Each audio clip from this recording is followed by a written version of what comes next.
नमस्कार। मैं डॉक्टर श्रद्धा तिवारी, सह आचार्य राजनीति विज्ञान, राजकीय मीरा कन्या महाविद्यालय उदयपुर। स्टूडेंट्स, आज हम अरस्तू की क्रांति के बारे में पढ़ेंगे। सामान्य रूप से क्रांति का अर्थ किसी वस्तु में अपेक्षाकृत द्रुत गति से आए मौलिक परिवर्तन से लिया जाता है।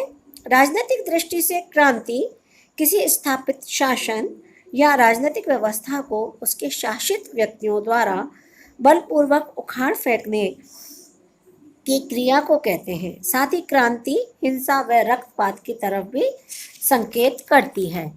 यदि 1688 की गौरवपूर्ण क्रांति को अपवाद स्वरूप स्वीकार कर लें तो आधुनिक युग की कोई भी प्रसिद्ध क्रांति, 1776 की अमेरिका की क्रांति, 1789 की फ्रांसीसी क्रांति, 1917 की रूसी क्रांति बिना हिंसक संघर्ष के संपन्न नहीं हुए। लेकिन अरस्तू के लिए हिंसात्मक परिवर्तन महत्वपूर्ण नहीं है। वह संवैधानिक परिवर्तन को महत्व देते हैं क्योंकि उसके लिए संविधान में होने वाला परिवर्तन ही क्रांति है। कहने का अभिप्राय यह है कि अरस्तू ये चाहते हैं कि जब भी हम किसी भी विचार को बदलें, परिवर्तित करें, तो वो संवैधानिक तरीके से हो, संविधान के द्वारा हो, जिससे जनता को उससे सहमति बना करके वह कार्य कर सके। यह परिवर्तन हिंसात्मक भी हो सकता है और शांतिपूर्ण भी हो सकता है। अरस्तू के अनुसार संविधान की प्रकृति में 4 प्रकार के परिवर्तन हो सकते हैं।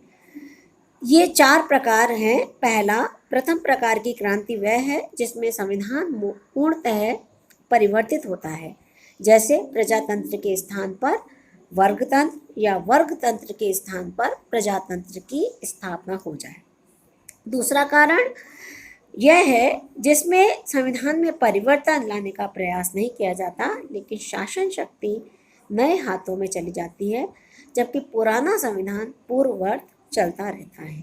तीसरा प्रकार की जो क्रांति है वो ऐसी क्रांति है जिसमें वर्तमान संविधान में ही मात्रात्मक परिवर्तन किया जाता है, जैसे एक वर्गतंत्र को पहले की तुलना में अधिक या कम व्यापक वर्गतंत्र में बदल देना, अथवा किसी लोकतंत्र को और अधिक या कम लोकतांत्रिक बना देना। और चौथा परिवर्तन होता है, कुछ क्रांतियाँ ऐसी भी होती हैं जो संविधान के किसी एक भाग में बदलाव करती हैं।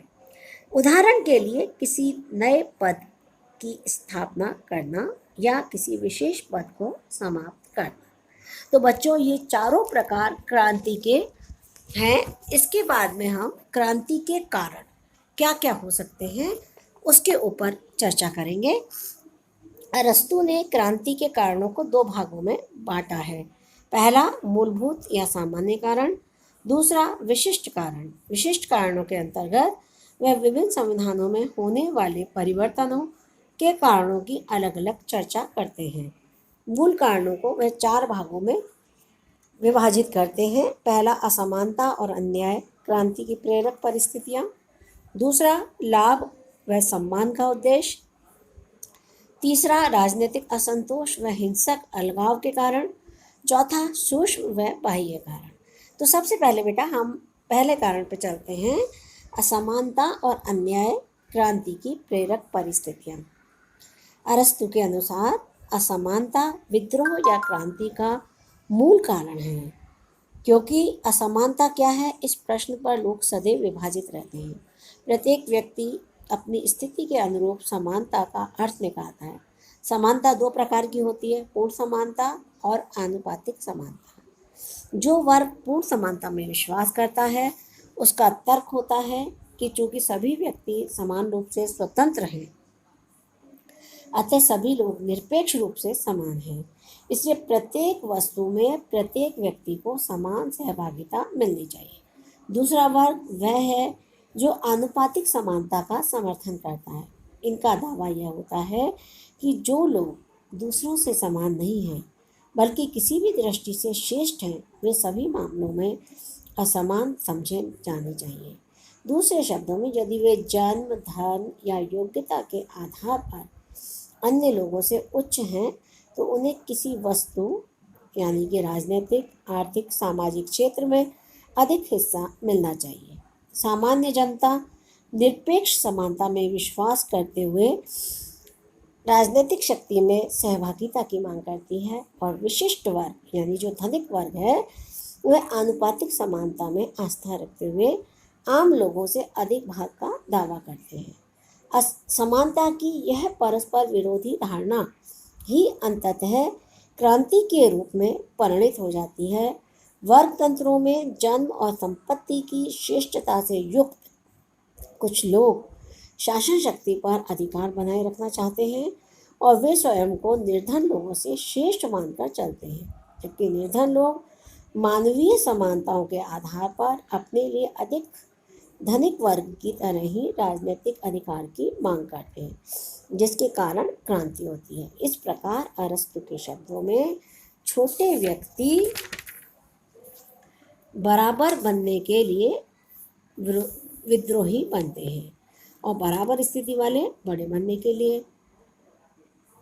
असमानता और समानता के प्रति तीव्र लालसा ही क्रांति का मूल कारण है। इसलिए अरस्तु कहते हैं कि क्योंकि उसके मत में न्याय का आधार आनुपातिक समानता ही होती है, असमानता के समान ही अन्याय भी, इनजस्टिस भी क्रांति का कारण बनता है।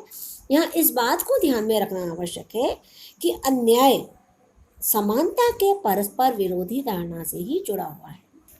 समानता की अलग अलग धारणा से न्याय का अर्थ भी अलग अलग लोगों के लिए भिन्न भिन्न हो जाता है। वितरणात्मक न्याय आनुपातिक होता है, प्रत्येक व्यक्ति को उतना ही मिलना चाहिए जितनी उसकी योग्यता है। लेकिन जब समाज का एक वर्ग यह अनुभव करने लगता है, चाहे वह गलत या सही हो, कि उसे उतना नहीं मिल पा रहा है जितना पाने का वह अधिकारी है, बल्कि उसे कम मिल रहा है, तो वह असंतोष से भर होता है। इसी प्रकार दूसरा वर्ग जो असमानता व श्रेष्ठता में विश्वास करता है, इसलिए असंतुष्ट हो सकता है कि उसके विचार से जितना उसे मिल रहा है उतना ही उससे निम्न लोगों को भी मिल रहा है, जो कि अन्याय है। अन्याय की भावना से उत्पन्न होने वाला असंतोष भी क्रांति का कारण बनता है। दूसरी तरफ हम चलते हैं तो लाभ और सम्मान का उद्देश्य। अरस्तु के अनुसार कुछ मूलभूत उद्देश्य भी हैं क्रांति का जो कारण बनते हैं। ये है लाभ और सम्मान। समाज के कुछ लोग जब अधिक लाभ व सम्मान के लिए प्रयास करने लगते हैं तो दूसरे लोगों के साथ उनकी प्रतिद्वंद्विता अंततः संघर्ष को जन्म देती है। अरस्तु का मानना है कि जो बात लाभ व सम्मान के संबंध में सत्य है वह उसके प्रतिलोम यानी अपोजिट्स के बारे में भी लागू होती है।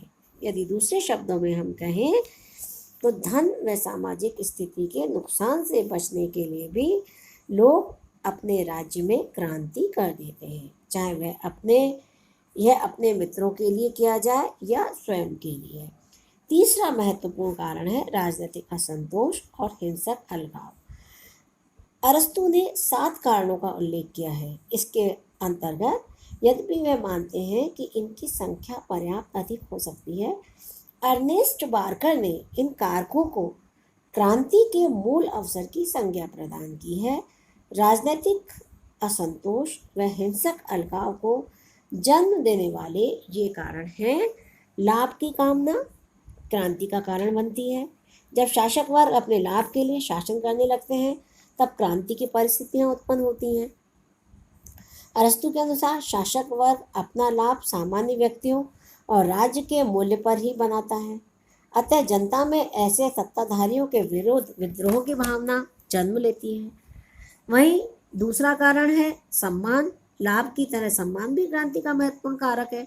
जब किसी व्यक्ति का सम्मान या असम्मान उसकी अच्छाई या बुराई पर आधारित होता है तो इसे समाज न्याय संगत मानता है।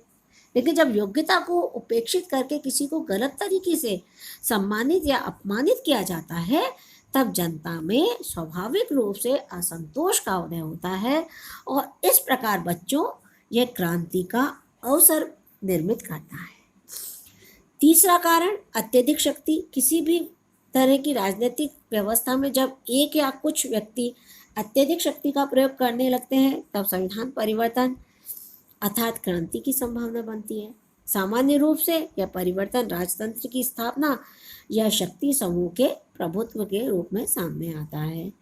चौथा, भय, फियर। अरस्तु कहते हैं कि यह भय दो कारण से होता है। प्रथम, वे लोग जिन्होंने कोई अपराध किया है, वे सरकार को उखाड़ फेंकना चाहते हैं क्योंकि उन्हें दंडित होने का भय होता है। और दूसरा, वे लोग भी क्रांति करने को तत्पर हो जाते हैं जिन्हें यह भय होता है कि दूसरे लोग या शासक वर्ग उनके प्रति अन्याय कर सकते हैं। पांचवा कारण, घृणित या तिरस्कार युक्त धारणा। दूसरों के प्रति घृणा की धारणा भी गृह युद्ध और क्रांति को प्रेरित करती है। यह प्रवृत्ति धनिक तंत्र यानी वर्ग तंत्र में और प्रजातंत्र के विशेष रूप में पाई जाती है। जब किसी वर्ग तंत्र में ऐसा वर्ग जो सत्ता सहभागिता से वंचित होता है किंतु संख्यात्मक दृष्टि से शासक वर्ग से बड़ा होता है, स्वयं को धनिक शासकों से श्रेष्ठ समझने लगता है और उनसे घृणा करने लगता है, तब क्रांति की स्थिति बनती है। छठा पॉइंट है असमान वृद्धि। संपूर्ण समाज की तुलना में उसके किसी अंग विशेष की गैर आनुपातिक वृद्धि राज्यों में क्रांति का कारण बनती है। जिस प्रकार स्वस्थ शरीर का तात्पर्य उसके विभिन्न अंगों में सामुपातिक एकता का होना चाहिए, उसी प्रकार स्वस्थ समाज के लिए विभिन्न अंगों में समानता और एकता होनी चाहिए। सातवां पॉइंट है क्रूरता। अरस्तु का कहना है कि जब शासक वर्ग क्रूर और अत्याचारी बन जाता है, तब शासित वर्ग इस अत्याचार से मुक्त होने के लिए क्रांति की दिशा में प्रेरित होता है। निरंकुश तंत्र में विद्रोह का प्रधान कारण शासक का अत्याचार ही होता है। और इस प्रकार ये उपरोक्त 7 कारणों की व्याख्या करने के बाद अरस्तु क्रांति के 3 कारण और बतलाते हैं, और ये कारण इस दृष्टि से महत्वपूर्ण है कि इनमें होने वाली क्रांति अहिंसक होती है। सूक्ष्म व बाह्य कारण। अरस्तु सूक्ष्म व बाह्य कारणों के अंतर्गत मुख्य रूप से 2 समस्याओं का उल्लेख करते हैं। पहला जातीय या राष्ट्रीय विभिन्नताएं और दूसरा भौगोलिक अलगाव। अरस्तु का मानना है कि राज्य कोई ऐसी संस्था नहीं है जो स्वेच्छापूर्वक कभी भी और किसी भी प्रकार के लोगों की समूहीकरण से निर्मित हो जाए। यदि किसी राज्य में विजातीय या विभिन्न राष्ट्रीयता के लोगों को समाहित किया जाता है तो उस राज्य में नागरिक संघर्ष स्वाभाविक हो जाता है, क्योंकि बाहरी तत्व मूल या सजातीय तत्वों से शीघ्र ही समायोजित नहीं हो पाते हैं और इन दोनों पक्षों में निरंतर तनाव और संघर्ष की स्थिति बनी रहती है, जो क्रांति को प्रोत्साहित करती है।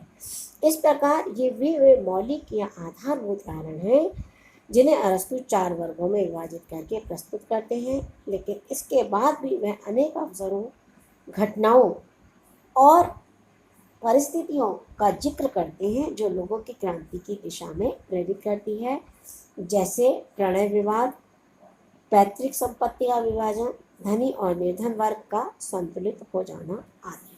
आज के इस व्याख्यान में इतना ही।